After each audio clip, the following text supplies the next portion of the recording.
Are you a little burnt out on the Souls-like style of action combat that's become so common in games these days? Do you want more character action games and spectacle fighters like Devil May Cry and Bayonetta? Have you ever wondered what it'd be like to strap knives to a hoverboard and spin around at nauseating speeds like a giant Beyblade of death? Do you like cats? Do you like Conquer the Squirrel? Do you know who Suda51 is? Have I asked you enough questions yet?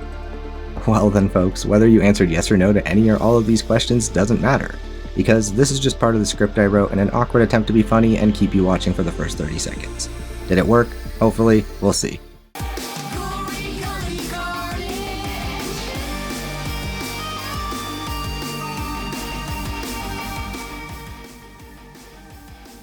While this summer has been absolutely stacked with great games to play, and autumn is about to bring with it even more incredible titles, I wanted to take a moment today to talk about an amazing character action game which caught me totally by surprise. And that's none other than Gori Cuddly Carnage, a game that is every bit as much fun as it is absurd and garishly neon.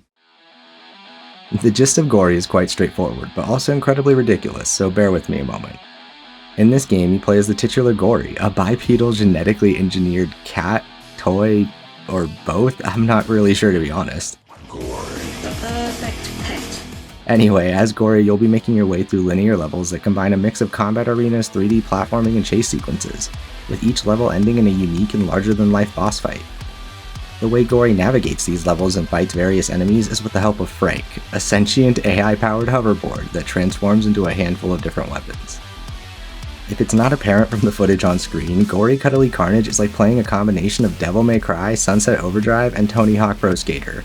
And before you ask, yes, it's exactly as cool as it sounds.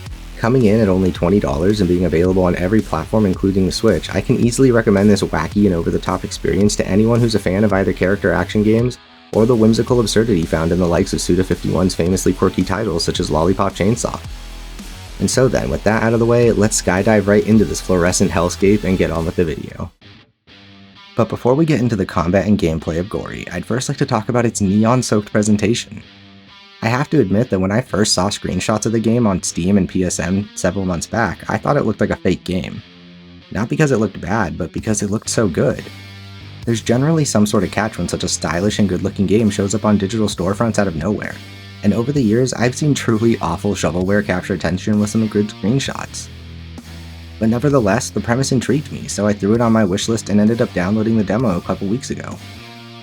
When I booted up said demo, I was almost immediately shocked by the quality of the game's presentation and gameplay, and I was completely sold upon the full game's release. What I found so impressive about Gori Cuddly Carnage is that it does in fact look just as good in action as the marketing had me believe. Gori himself, the monsters he fights, and the world they both share are all dripping with color and style. Between the evil unicorns and an art style I can only describe as a neon rainbow apocalypse, the world in this game is every anti-woke gamer's worst nightmare brought to life, and I love it.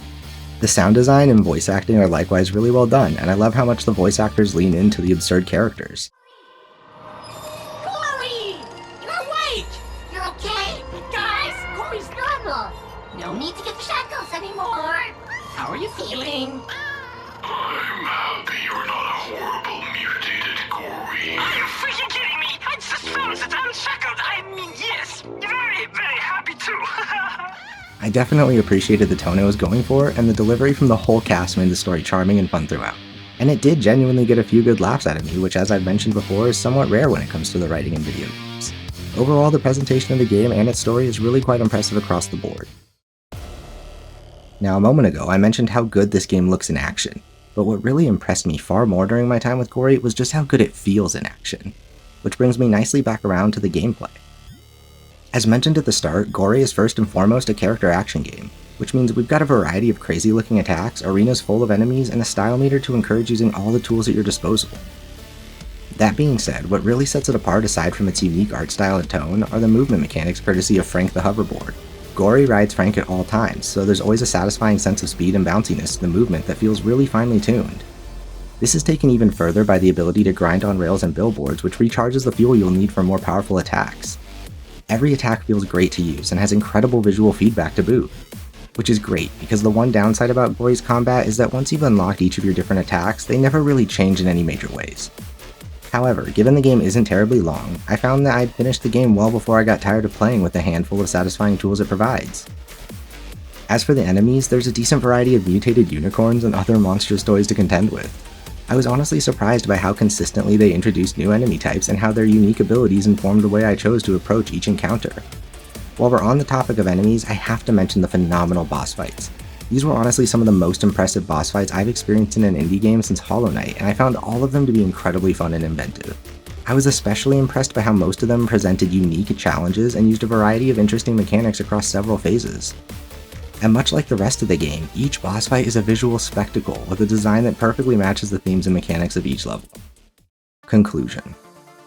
Much like this video, Gori is short but sweet, clocking in at only about 6 hours long, but it feels wonderfully paced and doesn't overstay its welcome.